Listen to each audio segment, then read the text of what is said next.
يا ميت أهلين وسهلين بجابر، زارتنا البركة. الله يخليكي.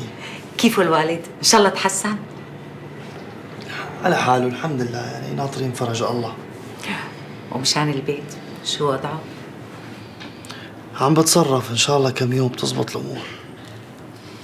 يا جابر لا تضحك على حالك، أنا رحت لعنكم وشفت الوضع بعيني، ما رح تحسن تعمل شيء. كل اللي فيكم تعملوه هلا انكم تدعوا لله ليفك هالمحنة عنكم مشان تعيش العيلة كلها بستر. أنا جاي مشان هيك. عن جد عم تحكي؟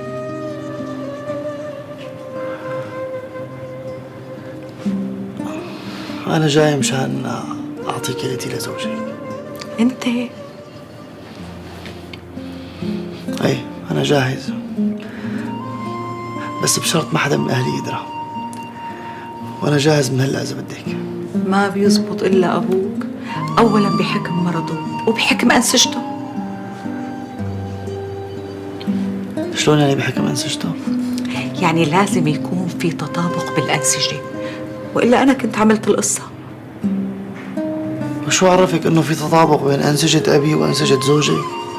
عملنا له تحاليل بالاتفاق مع الجروب الطبي يلي جبته على المستشفى، هذا قبل ما أعرض عليكم الموضوع. يا جابر اترك لي العواطف شوي. الزلمة كبير، يعني نحن رح ناخد كلية واحدة بس، وإذا الله مد بعمره رح يعيش 10 سنين، كلية واحدة بتكفيه. صدقني القصة ما بدها تفكير زيادة.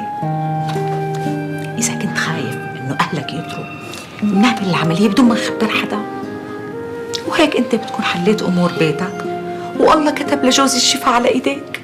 ومنين بدي أقول لأهلي إني جبت المصاري؟ أنت ما بتقول شيء، نحن بندفع للبنك ومنفك حجز البيت ومنخلي المحامي يقنع العيلة بأنه زبطها ونيم الملف.